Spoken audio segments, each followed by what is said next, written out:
पूरे परिवार में पली बड़ी गीता बहुत ही संस्कारी थी। सबकी चहेती थी वो। भगवान ने रंग रूप देने में भी कोई कसर नहीं छोड़ी थी। दादा दादी, चाचा चाची, ताऊ ताई, 6 बहन, 5 भाई, इतना बड़ा परिवार था उसका। परिवार में इतनी बेटियां होने के कारण शीघ्र ही उनका विवाह कर दिया जाता था। गीता भी अब शादी की उम्र में आ चुकी थी। हालांकि अभी वो केवल 19 वर्ष की ही थी, परंतु अब विवाह के लिए उसका नंबर आ गया था। अच्छा सा लड़का व अच्छा परिवार देखकर उसका विवाह कर दिया गया और वो अपने ससुराल आ गई। ससुराल में इतना बड़ा परिवार तो नहीं था, फिर भी सास ससुर, देवर, ननद सभी लोग थे। उस परिवार की बेटी राधा भी परिवार में सभी की लाडली थी। अपनी भाभी के आने के साथ उसे ऐसा लगने लगा मानो उसे एक बड़ी बहन मिल गई हो। वो बहुत ही प्यार से अपनी भाभी के साथ रहती थी। गीता भी उसके साथ उतने ही प्यार से पेश आती थी। राधा अपने पापा का बहुत ख्याल रखती थी। अपने पापा का हर काम करना उसे बेहद पसंद था। जब वो नहाने जाते तो उनके कपड़े उनसे पहले ही बाथरूम में रख दिए जाते। जब वो नहाकर बाहर निकलते तो राधा हैंगर में पैंट शर्ट इस्त्री करके तैयार रखती थी। पापा के ऑफिस से आते ही वो गरम गरम चाय की प्याली उनके हाथों में थमा देती। राधा रात का भोजन रोज अपने पापा के साथ एक ही थाली में करती थी।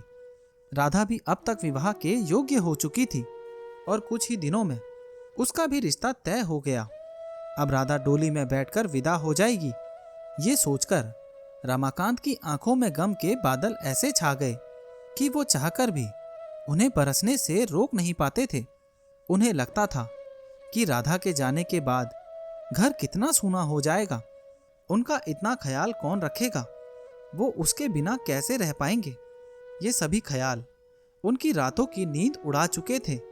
एक दिन राधा ने अपने पापा से कहा, पापा, मैं शादी नहीं करूंगी। रमाकांत चौंक गए। क्या हुआ राधा? ऐसा क्यों बोल रही है बेटा? पापा, मैं आपके बिना रहने की कल्पना से ही सिहर जाती हूँ। मैं आपसे दूर नहीं जाऊंगी। फिर मेरे पापा का ख्याल कौन रखेगा? राधा बेटा, हर बेटी को एक ना एक दिन विवाह के बंधन में बंध कर ससुराल तो जाना ही पड़ता है। इसका कोई दूसरा रास्ता नहीं है।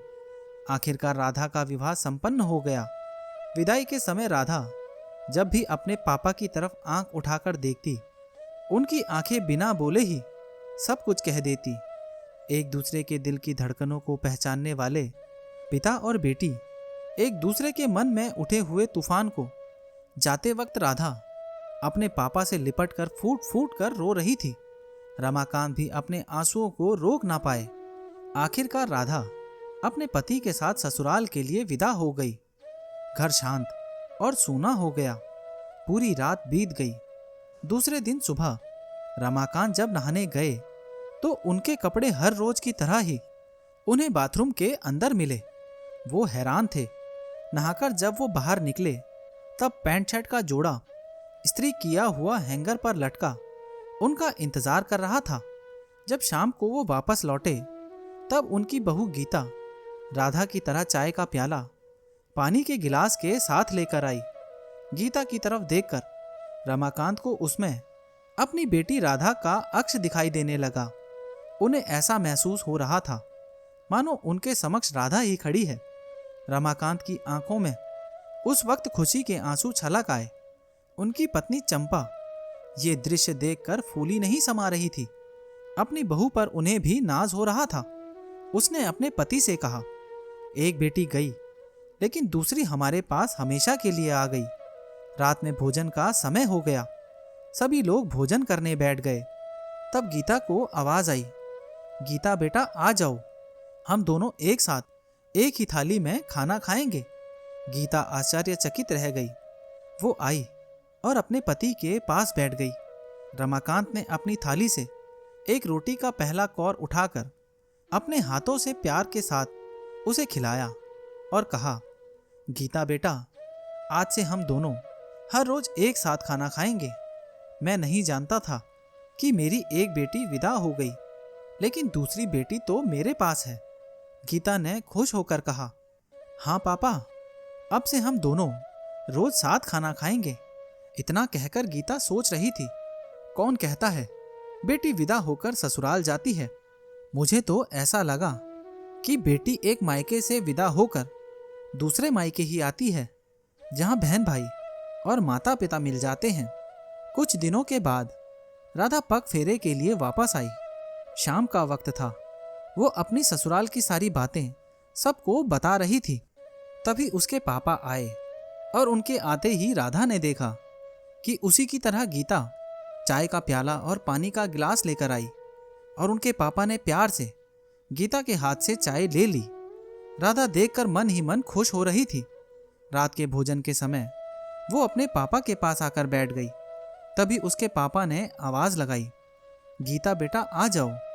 आज रमाकांत के एक तरफ गीता और दूसरी तरफ राधा थी। दोनों ही उनके साथ खाना खा रहे थे। आज का ये दृश्य देखकर राधा बेफिक्र थी कि उसके पापा का ख्याल रखने के लिए उसकी भाभी है, जो पापा को कभी दुखी नहीं होने देगी और उसकी कमी हमेशा पूरी करती रहेगी। तो दोस्तों, ये कहानी आपको कैसी लगी और इस कहानी के बारे में आपकी क्या राय है, नीचे कमेंट बॉक्स में ज़रूर बताना। और अगर अभी तक आपने चैनल को सब्सक्राइब नहीं किया है तो सब्सक्राइब कर लेना।